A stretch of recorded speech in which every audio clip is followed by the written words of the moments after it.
400 एकड़ में बनेगा आईटी पार्क। सवाल ये है कि विकास की राह या प्रगति का विनाश। विशेष रिपोर्ट।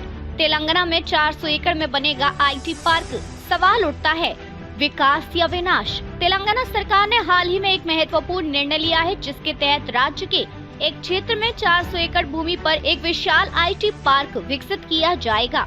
इसका उद्देश्य है राज्य को टेक्नोलॉजी के क्षेत्र में एक प्रमुख केंद्र के रूप में स्थापित करना। इस प्रोजेक्ट से उम्मीद की जा रही है कि आने वाले वर्षों में यहां हजारों नौकरी पैदा होंगी, निवेश बढ़ेगा और तेलंगाना को एक ग्लोबल आईटी डेस्टिनेशन के रूप में नई पहचान मिलेगी। लेकिन क्या इस विकास की कोई कीमत नहीं है? जिस जमीन पर यह आईटी पार्क प्रस्तावित है वह क्षेत्र प्राकृतिक हरियाली से भरपूर है।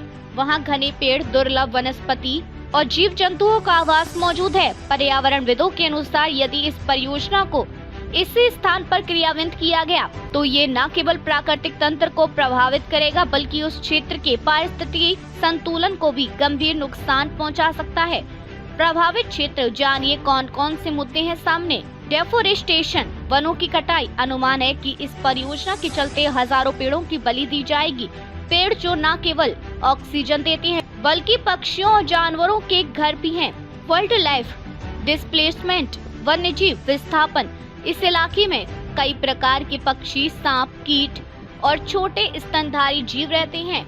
निर्माण कार्य शुरू होते ही ये सभी जीव या तो पलायन करेंगे या खत्म हो सकते हैं। वाटर टेबल पर असर। आईटी पार्क्स में भारी मात्रा में जल का उपयोग होता है, एयर कंडीशनिंग, सफाई, पेयजल आदि के लिए। इससे क्षेत्र का भूजल स्तर नीचे जा सकता है, जो पहले ही गिरावट की ओर है। स्थानीय लोगों का विस्थापन। कुछ इलाकों में स्थानीय समुदाय भी रहते हैं जो इस भूमि पर आरक्षित हैं, चाहे वे खेती हो, चारागाह हो या छोटी छोटी वन्य उत्पत्ति। सरकार का पक्ष। तेलंगाना सरकार का कहना है कि ये प्रोजेक्ट पूरी तरह से प्लेन्ड डेवलपमेंट के अंतर्गत आएगा। उनका दावा है कि निर्माण के दौरान सस्टेनेबल डेवलपमेंट गोल्स का पालन किया जाएगा।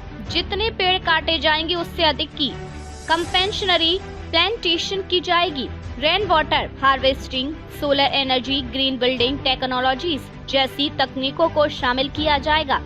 लेकिन इन दावों को कोई स्पष्ट योजना अभी सार्वजनिक नहीं की गई है।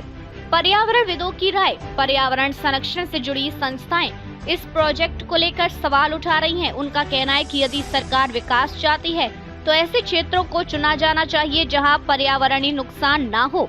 एक वरिष्ठ पर्यावरण विशेषज्ञ कहते हैं, 400 एकड़ कोई छोटी जमीन नहीं होती, ये एक पूरे वन क्षेत्र को मिटा देने जैसा है और अगर हम पेड़ों को काटते रहे तो आगे चलकर हमें इसकी कीमत गर्मी, सूखा और बाढ़ के रूप में चुकानी होगी। क्या है समाधान? सरकार को चाहिए कि वो पहले से बंजर या कम उपयोग वाली जमीन की पहचान करें। वर्टिकल एक्सपेंशन को प्राथमिकता दी जाए जिससे कम जमीन में अधिक सुविधाएं आ सकें। किसी भी निर्माण से पहले जन सुनवाई अनिवार्य की जाए। हर प्रोजेक्ट से पहले एनवायरमेंट इम्पैक्ट असेसमेंट को गंभीरता से लिया जाए। तेलंगाना में बनने वाला आईटी पार्क भारत की डिजिटल आकांक्षाओं की दिशा में एक बड़ी पहल हो सकता है, लेकिन यदि यह परियोजना प्रकृति की कीमत पर होती है तो इसके दूरगामी दुष्परिणाम होंगे और तब यही विकास विनाश में बदल सकता है।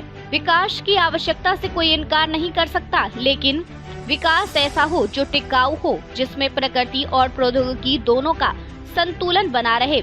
विकास तभी सार्थक है जब उसमें भविष्य की पीढ़ियों की सांसें सुरक्षित हो।